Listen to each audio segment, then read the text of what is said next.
In May 2016, the explorer, who goes by the online handle of Tatutson, published the photos of his expedition on the image-sharing website Imgur.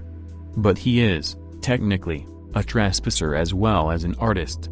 So wisely, he and his group have chosen to keep their identities hidden. His journey into the underworld began with a claustrophobically narrow passageway. One side was flanked by solid rock, the other by a wooden wall. Here and there, debris was strewn across the floor. In fact, this was the entrance.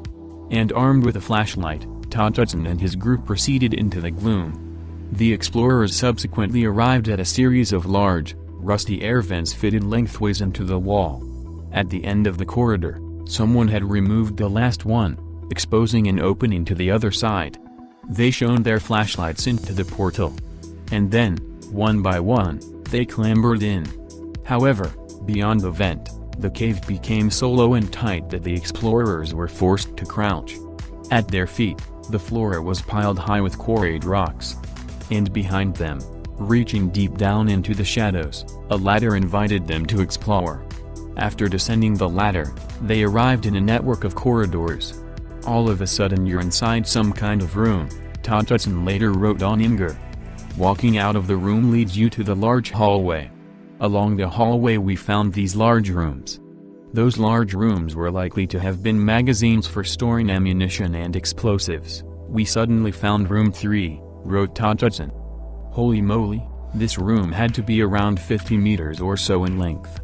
Indeed, the room was so vast and empty that it rippled with phenomenal echoes. It was pretty much impossible to talk to each other due to the echoing, he added. Meanwhile, it is worth noting that Tatutson's photos were shot in darkness using flashlights, a tripod and a very long exposure setting. Surprise surprise, the tunnel splits into two, wrote Tatutson. Perfect opportunity for some cool photos?